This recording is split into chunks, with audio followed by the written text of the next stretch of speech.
欢迎您回到新闻大白话的节目现场，我是钱子，介绍这1个小时的来宾。首先是资深媒体人董志森，大家好；以及国际政治专家赖玉强老师。主持人好，观众朋友大家好。另外是前海军舰舰长吕礼诗。主持人好，各位观众大家好。好，我们来看看谁是全球最大的碳排放国呢？美国说是中国，所以您看到中国大陆常驻联合国的副代表耿爽，他就生气了，他直接讲说我不再含蓄啊。我们来听听看他的反击。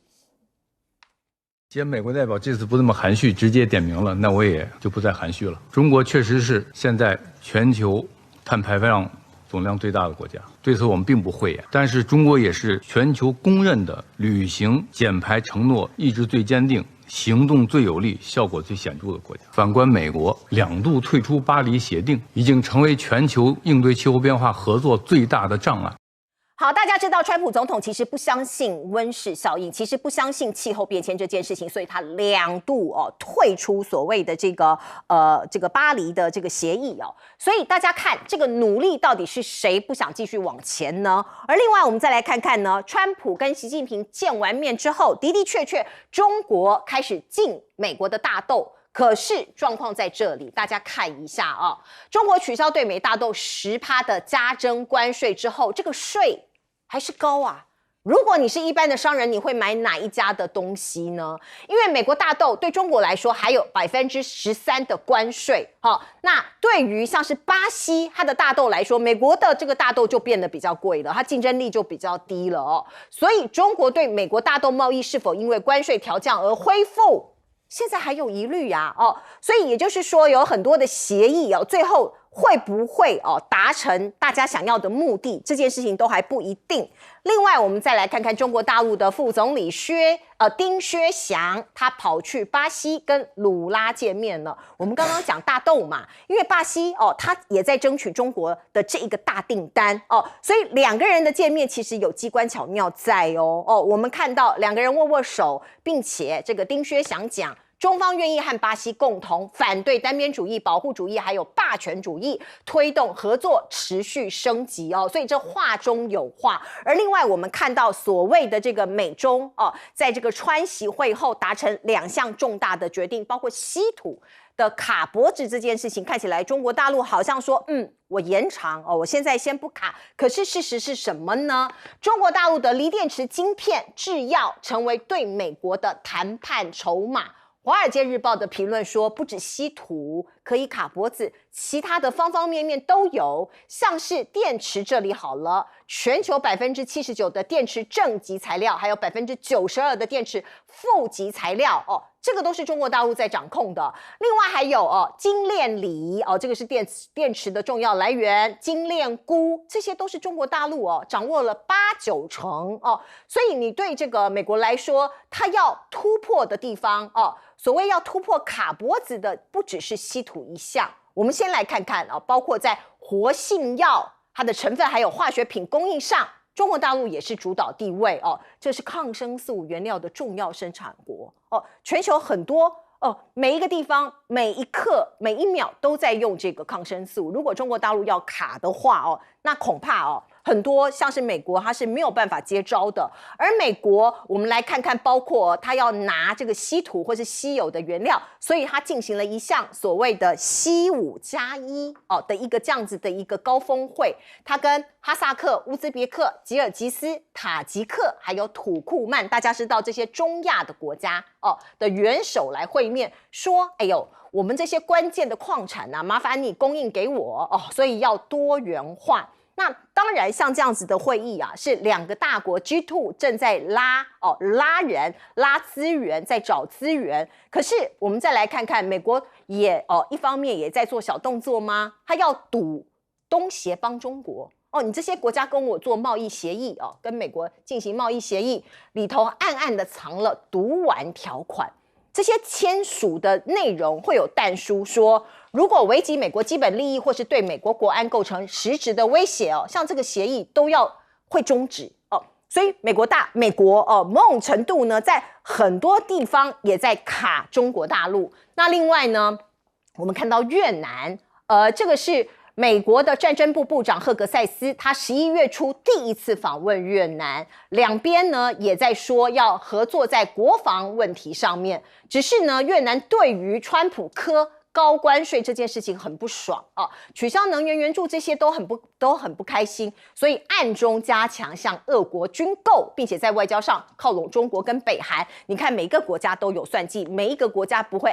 挨这个静静的挨棒子哦，都会有其他的管道。那另外我们看到中泰之间的关系，过去可以说一直都交好，那建交50年来第一次，泰王夫妇下个礼拜要访问中国大陆，而且习近平会亲自接见，并且设国宴接待。大家看到画面上，这个就是他们的泰国国王瓦吉拉隆功和他的皇后两个人会到这个中国大陆北京去访问。而另外，我们再来看看日本跟中国大陆的关系现在如何了呢？过去抵制日本的水产品进入中国大陆，当然是跟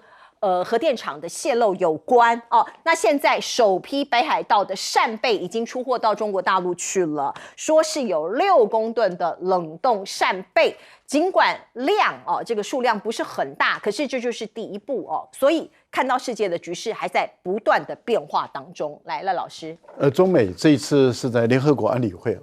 那么2个常任理事国吵起来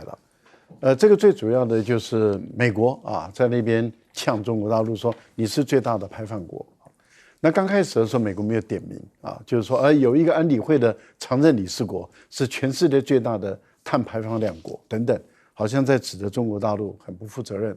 后来耿爽第2次也没有点名的，就是说有另外一个国家不断的退出这个巴黎这个协定，而且呢，它的人均排放量才是世界上最大的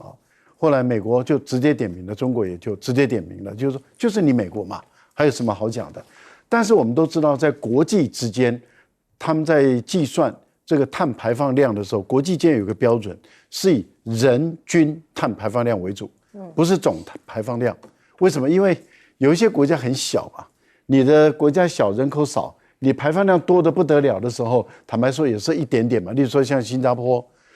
当然我没有说新加坡碳排放量很高，而是说像新加坡国家小，人口少。那它的碳排放量，每个人假设知道一堆污染、一堆碳排放，但是在国际间还是一点点嘛。这因为国家小、人口少。可是问题就在于，所以全世界都知道，碳排放量基本上的计算是以人均为主。所以中国直接就讲，我是14亿人口，你美国才3亿多人口，人均碳排放量也是中国人的几倍。这个就讲第一个。第二个，碳排放量的计算标准，第2个就是以人均所得，也就是说，高人均所得的，也就是工业化、高工业化的国家，那它的本身要负担的多。例如说像非洲有很多它的这些国家，它的是发展中的国家，低人均所得的国家，像印度也是嘛。那印度的碳排放量也高可是它也是14亿人口那发展中的国家人均所得低，所以也不会认为说印度要在这部分里面承担更多的责任，所以通常承担更多责任的，应该就是以人均所得，人均碳排放量高，还有人均所得高的，要承担更多的责任嘛。这就是一个大家都知道的公认的道理。但是美国的代表在联合国的时候不讲道理，坦白说就是耍无赖了。一旦耍无赖，那当然中国大陆就借这个机会，就告诉全世界耍无赖的是哪一个国家，就是你美国。那很难看，所以你们看美国的代表美国的驻联合国的大使，那个脸臭到不行，因为他被全世界都知道你就在硬耍无赖。然后你的川普不承认这个气候有暖化，而且呢还2次退出巴黎这个巴黎这个协定，对不对？那到今天你还不承认气候暖化，可是所有的科学家都告诉你说，今年地球的温度是我们有记录以来第3高那就是代表地球的暖化很严重了，而且很多地方开始在融冰，很多地方很多的国家很有可能会在地球上消失，因为它会被海平面淹没。所以我个人认为，美国这样的大的一个国家应该要负起责任来，而不要因为政治的关系在那边睁眼说瞎话。我觉得这点很重要。另外，有关于大豆的问题，大陆为什么要保留10%的这个大豆关税？这个也就是当时中美贸易战打起来的时候，双方所课的关税。那中国大陆当然，我可以跟你多买大豆，但问题就在于你有没有竞争力嘛？那也就是说，如果你今天不对中国大陆再降关税，大陆也不会对你把这个大豆的10%的关税降下来。一旦不降的话，你的竞争力就差嘛，因为进口商要负担10%的关税，那他就会思考巴西多少钱，然后你美国多少钱。那巴西没有关税或是很低关税，而美国要10%的关税，除非你美国的大豆比巴西便宜10%，那你才有竞争力。不然的话你没有竞争力。那在市场的机制原则里面，我怎么要买呢？我又不是赖清德，我也不是蔡英文，就是我宁可那个贴钱，我也要给你买。然后台湾的猪也没那么多，前段时间还发生非洲猪，然后我不管如何，我就给你买了烂在谷仓里面，我也乐，我也才不会。因为大部分的国家都会为自己的利益来去思考，只有少部分的人啊，他是把台湾人民的血汗钱当作糟蹋呀。对，这个真的是不应该哦。来请教这个董哥。其实大家知道这是川普跟习近平会面它里面有个很重要的就是川普回去以后很吹嘘他现在已经不称其他，他现在叫就是那个G2，他想说G2的全世界2大就是中国大陆跟美国那其实里面最重要就刚赖老师所讲那个大豆的关税，其实本来中国大陆对美国课24。那现在他保留支持，就是他自己还要有一些自主性。那其实美国对中国大陆可没那么57变47，对不对？大家都知道是一个这样的结果。那其实如果各位朋友你有注意到的话，中国大陆最近开的这个4中全会它的下一个5年它里面有个很重要的，他就说我们以后要自力更生自力更生。习近平的话他是怎么讲？他说我们要快水平的科技自立自强。那主要是在科技那科技当然因为被美国用那些经验来卡他的脖子嘛，所以但是你要看其他的项目，就刚大家所提到，它不是只有稀土可以对美国有影响现在全世界500种最重要的工业里面，有220种，中国大陆是世界第1名就是说它是领先那当然最主要的大家都知道电动车电池非常多的高科技，其实都是非常的领先但是当然了我们可以看到在这一波中国大陆跟美国的那个美国的态度其实是一直还很嚣张但是川普其实他自己现在后文不保大家当然最清楚的，这几天所有的新闻都围绕在纽约市长选举。那美国的共和党这6年来没有像吃一个这么大的败仗。川普2天前他把参议院的共和党的议员找去，为什么？因为最近在国会里面他的那个也不顺，他们虽然过半，可是也都不顺包括他制裁加拿大的国会都反对这就是他觉得不可思议把那些人找来要求提出一些主张，结果回去那些议员根本不理他。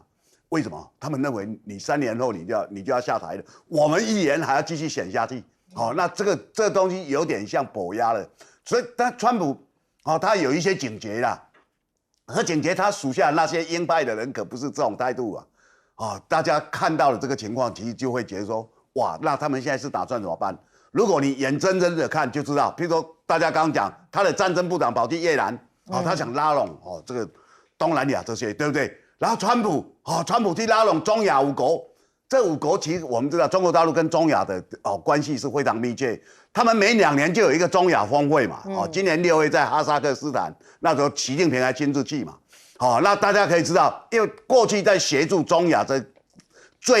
最有力量的，就是中国大陆帮他盖铁路或怎么样。大家知道“一带一路”那也是一个非常重要的地方。那你现在要去拉他，无非就是说，你们那边有一些比较工业的资源，我们可以来互相来怎么样？那我觉得他为时已晚了现在你眼睁睁看到了包括南美洲包括东南亚包括中亚这些地方很多人过去不重视，现在都是中国大陆的囊中之物嘛。为什么？因为他已经经营这么久了，而且他对这些国家有实际的帮助。是这些国家很清楚他们的工业、农业或者矿业能够这样发达，拜交通。拜各种基础建设都是中国大陆在帮他们打造，而且人家不会去侵犯你。美国是每天谈条件，你看他对越南的关税，他现在还是20%，然后美国的东西进越南免关税。对，天底下有这种吃干抹净的人吗？所以他越来越远离。就是他过去的那些盟国。是。那大家知道，我们自己要为国家的存活的话，我们其实应该多元，而不是单边。是，只单压一边，把所有鸡蛋放在一个篮子里，其实这是很不智的。来，刚刚赖老师有谈到一个，就是有关于人均碳排放量。那人均碳排放量的话，中国大陆它的排放量并没有到世界第一位，但是我们应该再提出另外一个碳排放量的一个标准，叫做历史碳排放量，也就是你这些英美所谓的先进国家，你在18、19世纪你就已经进入了工业革命，那个时候你所使用的碳，你所炼出来的铁，那个时候最毒吧？那地球暖化就是从那时候开始的。那我们要不要把历史的账都来算一算呢？那当你进步到工业3.0，开始使用这个资料库，开始使用网络的时候，很多的后进国家现在还停留在工业1.0的机械化，然后你们要提高这个碳排放量的标准，这样公平吗？那至于稀土的部分啊，那现在大家说法那个众说纷纭啊，那有的说，其实中国大陆在锂电或者是成熟制成的晶片以及制药原料的这个部分呢，中国大陆也有绝对的优势。不过，通常说出来的就不是，为什么？因为中国善用《孙子兵法》，《孙子兵法·史记》篇就讲得很清楚啊，能而示之不能，用而示之不用。我跟你讲的，你开始紧张的那个绝对不会用，让你自己紧张个半死。结果我直接拿出另外一个武器来，当初大斗不是就是这样出现的吗？也就是说啊，现在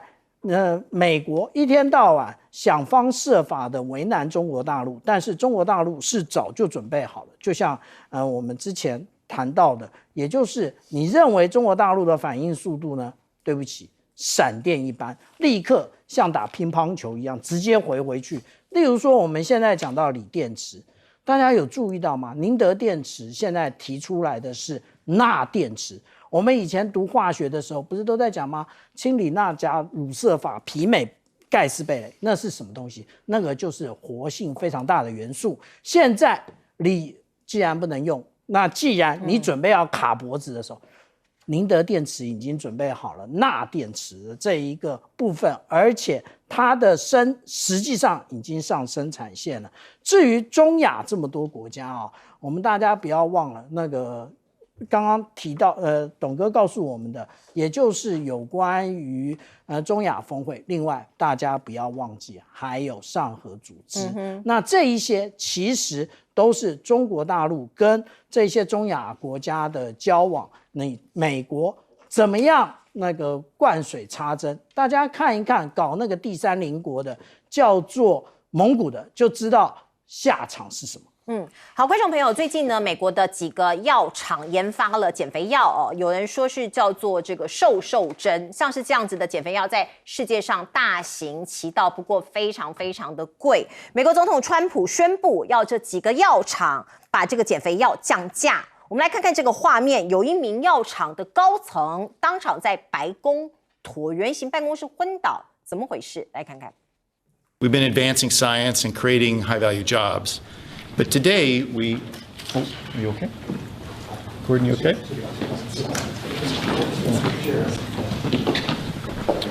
Yeah. Press out. Press. We're going. Thank you, press. Press. Cameras. We're done. Cameras.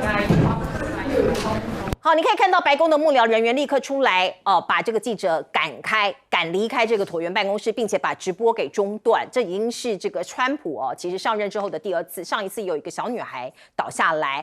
不过在这场记者会他讲了大概30分钟，这一些高管高级主管药厂的，他们站在那里已经超过30分钟了，所以时间非常的长。最后川普有出来讲说，这一名先生他的这个身体状况并没有这个大碍哦，那当然是不幸中的大幸。不过川普他可以叫药厂降价这件事情其实蛮有趣的哦，我不晓得台湾未来会不会降价。而另外呢，他想要当诺贝尔的和平奖得主这件事情，在今年是失败了。不过呢，FIFA 世界杯哦，说是感觉上好像要讨好他，他要在这个里头，他们自己世界杯创造一个叫做和平奖。那很多人预料得主就是川普。哦，这个是为了讨好川普吗？哦，现在还不知道。不过我们再来看看，包括川普是不是在搞美版的文革呢？我们先来看看这件事情。关税战打到现在，我们台湾还不知道会几趴。可是美国的法院正在审理，说川普你到底有没有可能违法？哦，官司还在打。可是万一法官判川普败诉的话，关税就不会实施了吗？看起来并不会哦。我们看到呢，这个有 B 计划哦，川普其实政府已经讲了，即使法院判我败诉，影响还是有限。也就是说，这个关税战会持续的打下去。而另外，我们刚刚讲到美式的文化大革命是什么意思呢？这个是来自于北京大学的法学教授张千帆，他在《卫报》上的评论哦。他说，川普不仅公开称赞习近平是伟大的领袖，还以整顿官僚、惩治敌人为名，成立政府效能部，清洗联邦体系要求官员跟媒体展现绝对的忠诚。这件事情对一向以民主为师、以民主为名的美国来说，其实某种程度真的是跟过去差非常的大。所以张千帆老师就说，老实说，我现在更怕批评川普，反而不太怕批评习近平。而另外呢，印度跟美国的关系是不是又变，又有不一样的一个状况了呢？我们看到川普今天宣布说，他未来会去拜访印度，会跟莫迪直接对话，这怎么回事？过去在关税上面的议题我们看到川普对印度征了高关税50%哈。那现在嘞？现在他跟习近平见完面之后，印度的关税已经比中国还高了哟。所以你的主要敌人到底是什么？你的战略目标又是什么呢？全球重新审视美印战略伙伴的关系。对印度来说，那当然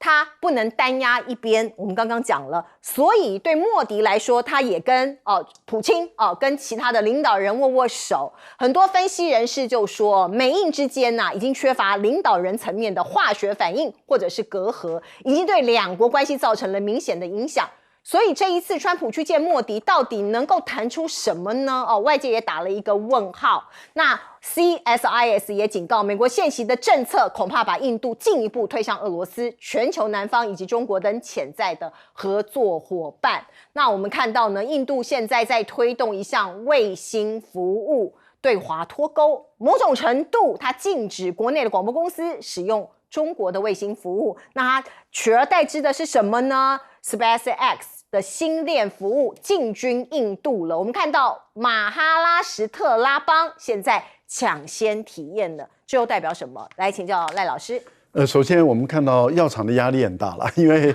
这个川普很明显的就是要他们这些像减肥药了等等的，他们要把药价降。其实我们一般消费者当然很乐于听到这个消息，但是大陆跟美国用的手段似乎不太一样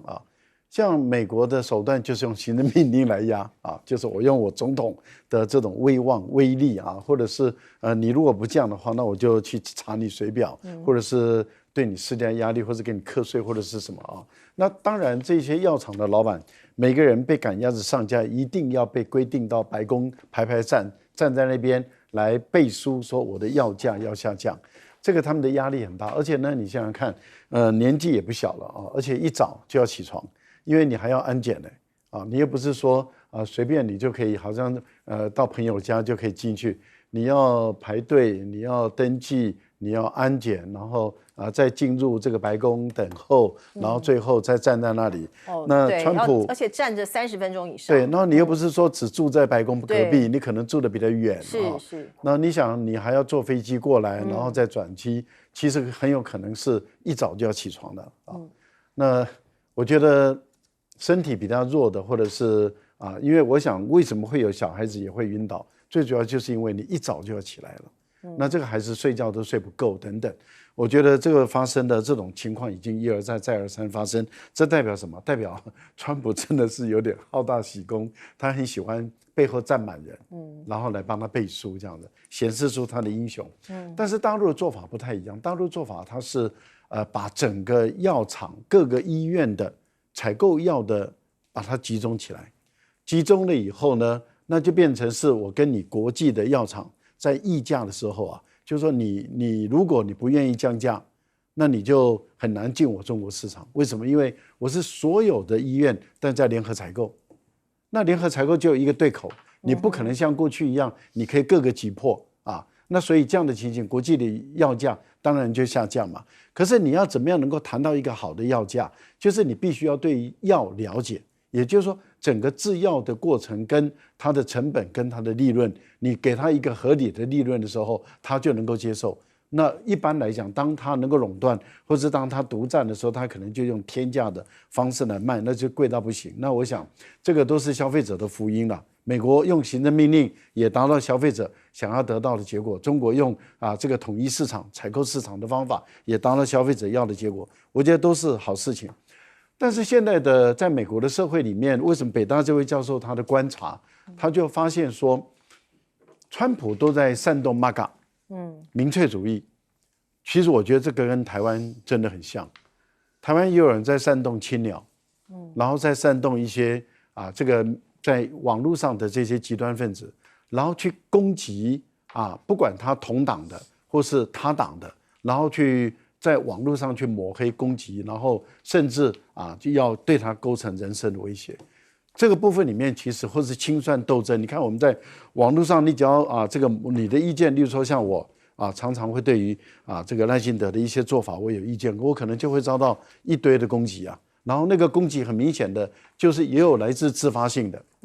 那但是也有来自组织系统性的也有来自被动员性的等等。但这样的一个情形下就会批斗我觉得这个是一个很危险的事情。但是我们看到现在在美国的社会来说，你只要否定或是不赞成这个川普的政策，很有可能就会被 MAGA 群起而攻之。那这个已经构成了一种巨大的一种威慑力，这个也是不是很好。但是美国我觉得很遗憾的，他们的整个社会其实都走向台湾，也就是随便就把一个人拿到网络上的批斗这个真的是一件我们已经都习惯了，我们也都饱经这种折磨，但是也都练了金刚不坏之身。但是很多人在美国可能正要准备开始要去锻炼这种金刚不坏之身，因为原来台湾的这种低质的这种民粹主义的文化已经渗透到美国去了。来，董哥，大家记得这两天有个新闻，就是美国前副总统钱尼过世了。钱尼那他当然是大家知道小布希时代的副总统过去也当过国防部长，共和党里面非常强硬的，他非常讨厌川普，他们这一次投票是投给贺锦丽，跟他女儿国会议员因为不服川普，后来也被选民淘汰，所以共和党现在是怎么样？选民很多人挺川普草根力量嘛那现在你看到了这些议员，他认为反正你也当不了多久，而且你很多东西慢慢的会被否决嘛，所以议员他们很多人就不一定服气了。那这个时候当然大家看这样的情况慢慢的浮现它不止在国会山庄里面发生像这一次的大法官为什么被讨论这么多？大法官有9个，有3个是小布希提名，3个是川普上一任时候提名的，照讲他过半数可是现在大法官里面有2个很明显，我就讨厌你川普，你这样扣钱是不对的嘛。我们知道川普现在引用了1977年的国际经济权利法，这个对不对？他用这个权利法来扩张，说美国已经遭遇紧急的危险，所以我必须要赶快记这个关税。但是宪法很明白的讲，关税是国会的权利，不是总统的权利那你扩张到这种地步，所以连他提名的3个大法官里面有2个都反对他。那这个大家看，如果这个票一投出来会怎么样？你本来有6席比3席，你现在就输了。那当然，川普最近才会讲说，跟他的内阁讲说，哎，我们还有 B 计划，还有什么？其实这个不安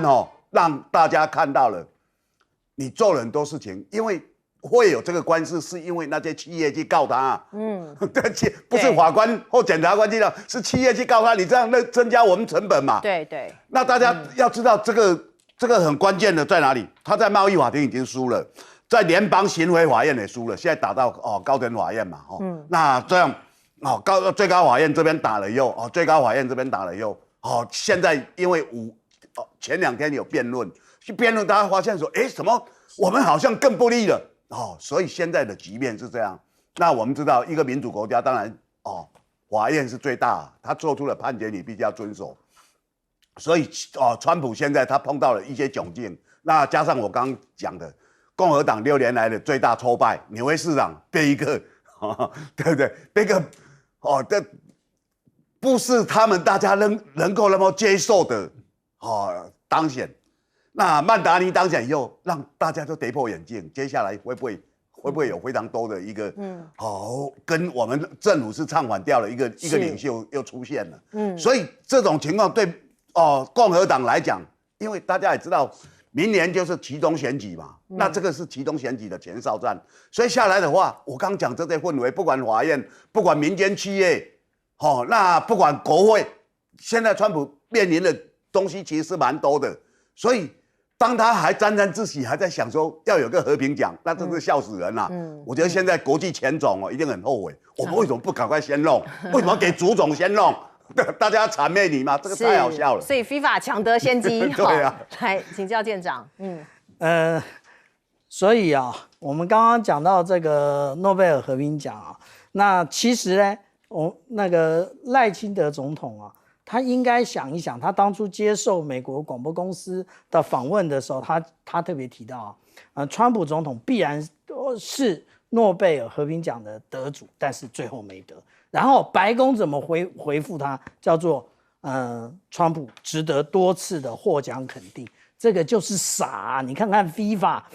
国际足总为了那个2026年，也就是明年将由美国、加拿大以及墨西哥共同主办世界杯足球赛，他搞出这种花招出来，也就是我们自己来设一个和平奖，颁给川普。你看，大家现在面对川普最会的就是拍马屁，而且呢，川普也很开心，他也就这样自以为是，然后自我感觉良好，他觉得他可以。不过呢，如果说我们讲的这件事情换到了这一个印度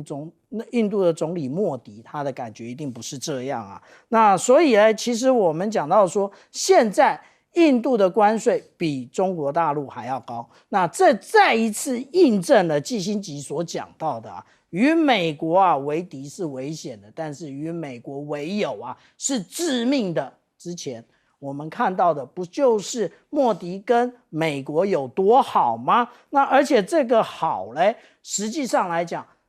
是各个领域各个方面的。但是印度自从2021年开始，因为开始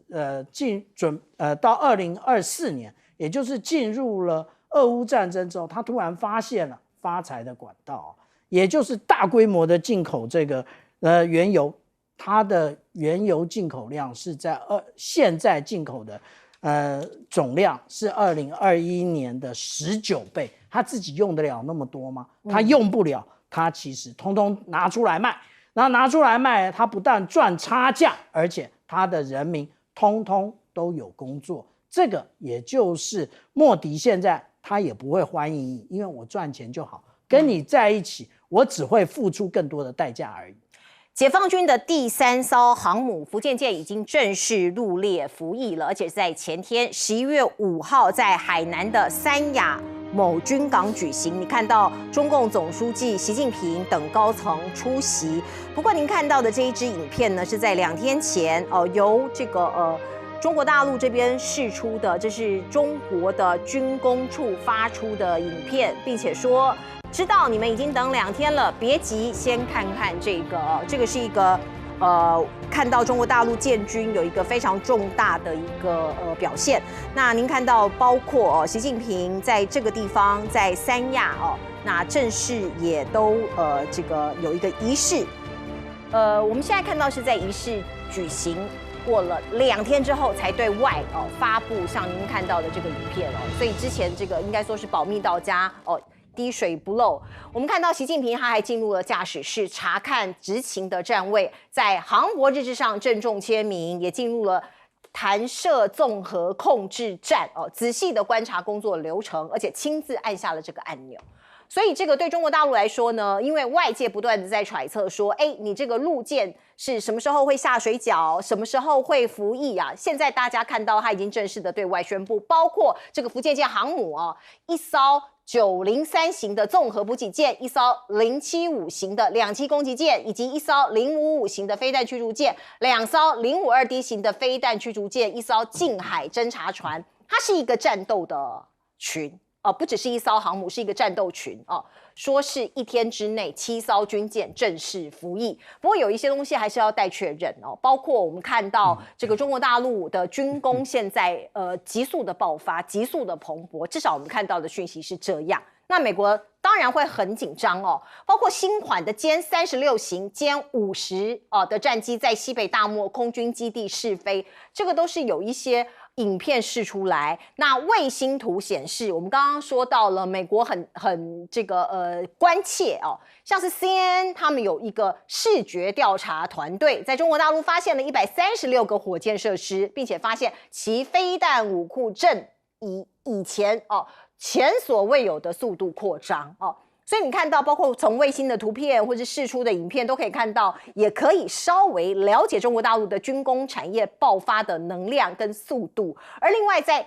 航空或者是航天的产业呢，中国大陆也发布了2025北斗产业发展指数实现1级量产的规模，在航天的方面，在卫星的方面都可以看到有很大的进展。驻德美军陷困境吗？我们看到，因为现在美国政府停摆这件事情还没有落幕，所以有一个官网大家就看到了，美国陆军在德国最大的驻军单位美国陆军巴伐利亚驻军的官网很短暂的出现了向士兵提供德国食物银行的各种资讯的指南大家看到吓了一跳，很害怕，很惊讶他很快就把这个网站给撤了下来。所以大家也都在怀疑说，这些没有领到薪水的士官兵，到底是不是他们现在急需受到一些援助？而中国大陆还有一个仿生人在突破，我们知道未来是 AI 的世代，而您看到小鹏机器人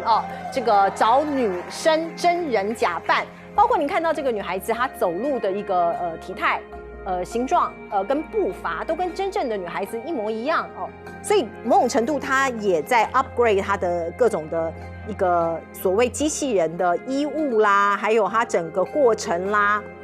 那另外我们也可以看到首型科技精灵计划这个是一个机器人的一个对话，我们来听听看，这是来自于首型科技的仿生机器人。来，请导播让我们看看。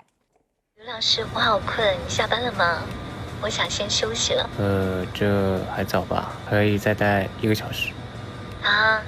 怎么会还有这么久？那个假发什么时候可以给我戴上啊？这个假发还得再调整一下，下次再给你吧。哈，期待。那我就再等5分钟好了。好，您现在看到的不是科技电影这个是现实中在中国大陆正在上演的一个科技上面的进展。你刚刚看到这个机器人，它的外形，因为它假发还没有戴上去，它的外形其实跟真人几乎一模一样。它讲话的这个口速的这个速度啦、语言啦，还有这个它的表达其实跟真人都几乎是一模一样所以大家可以看到仿生机器人在中国大陆所谓精灵旋现在也即将上线了，他们的产品主打高自由度的仿生驱动，还有自监督的 AI 演算法。据说像您看到画面上这一名机器人，他也会参加好莱坞的一个影片的参与所以让我们真的是大开眼界。老师，大陆的这个仿生机器人进步的速度很快。我们已经看到他们的机器人就是我们讲的人形的机器人，各种类型的都已经发展得很快了过去踢个足球，然后后来马拉松的跑步，然后现在仿生的越来越精准而且越来越惟妙惟肖。还有就是他们把 AI 也都融到里面去，这个真的是，其实我们还是有点担心就是说人类会不会慢慢的更依赖一个经过自己不断的训练啊，也就是透过 AI 不断的训练更合自己的脾胃、个性、性格的这种仿生机器人，而且作为生活伴侣。是刚刚跟那个对话，跟那个工程师对话，那个机器人已经是完完全全跟真人一模一样。是的，因为它已经是完全是 AI，而且是可以训练的。对也就是说，一般来讲，我们都知道 AI 是要经过训练。你训练的越好的话，它越了解你，越能掌握你，它越能够投其所好，满足你啊。那我们人很多的时候，如果我们是真正的人类的话，我们有情绪啊，例如说可能我们今天在公司或者是在哪里不愉快，或者是刚刚跌了一跤，撞了一下，头很痛，或者是脚很痛不舒服，可能刚刚好，那么一个小朋友过来缠着你，然后你情绪还没有恢复，那你可能对有点情绪就出来了，等等，然后会让小孩子觉得莫名其妙，就妈妈怎么或是爸爸怎么这样子啊？那就是会有一些人跟人之间都会有这样的一些矛盾。可是这种惟妙惟肖的仿生机器人，它没有这种情绪，它的 EQ 可以好到不行。那它经过你的训练以后，它对你越来越了解，越来越掌握，因为不断的跟你对话了解中，它知道你的逻辑结构，知道你的价值观，知道你的什么，然后在它的大的资料库中，它去寻找跟你的对话。那你想想看，慢慢的会不会形成人类更依赖机器人作为生活伴侣？我觉得很可怕。例如说一起看电影，一起看电视，然后品头论足，或者是一起喝咖啡的时候，然后再经过路人甲乙丙对他的衣着、穿着服饰搭配品头论足的时候，他能够完全投你所好，然后跟你有个共鸣。你觉得你找到知己，找到知音，你就非常的愉快的跟他说话，然后总比就是说两个人一言不合，就是说我这样认为，他这样不这样认为，或者是就是我们看到有些好朋友或者情侣都会对于某一个小事情都有争议，那他可能不会有太多的争议。所以未来我们可能找伴侣可以找机器人，是这个意思吗？我担心的就是这样子，这样不健康嘛。对，其实未来一直来哦，它已经在发生了，而且会越来越成熟，那怎么办？现在进行式，未来一直来，我们的科技不断的进步，可能人类还是要找到我们应该发展的一个方向。我们先进一下广告。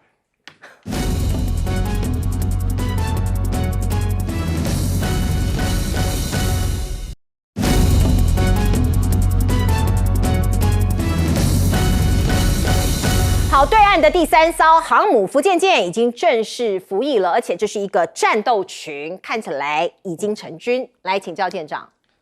如果按照我们台湾国防部的说法，人均训练才有战力啊。那但是呢，他们忘了一件事情，也就是当初我们在看到山东号它成军的时候，它是马上就拉出去执行任务，它不是训练。为什么呢？因为它船上的这一些，无论是甲板工作人员或者是舰载机的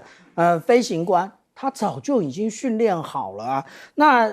大家对于他到底什么时候成军的啊？其实如果我们回头看礼拜三下午3点到4点，我们新闻大白话的节目的时候，小舰长那时候就讲了，也就是应该已经成军了。为什么？因为我们透过很多的一个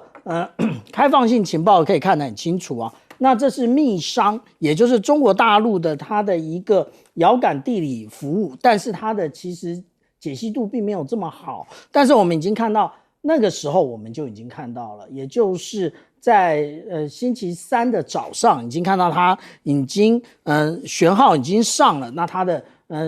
舷边呢也同样有。那这个时候其实我们很难判断，但是礼拜3的时候，我们看到另外一件事情，也就是它拉起了全舰式。对于海军来讲，全舰式一定是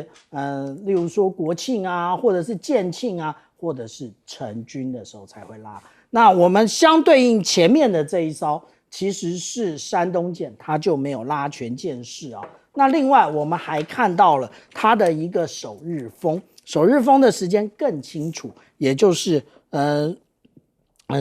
月5号。那这种种都告诉我们它成军的时间。所以其实现在透过这一种开放性情报啊，就可以掌握很多。那至于他们的训练呢，不用怀疑。那而且最重要的，福建舰不是针对台湾，现在在台湾周边进行这一个联合战备警巡的，直接从陆地起飞就好，根本不需要这个福建舰。福建舰是进行这个反介入的这一个军事行动的，也就是反美国介入。好，我们进一下广告。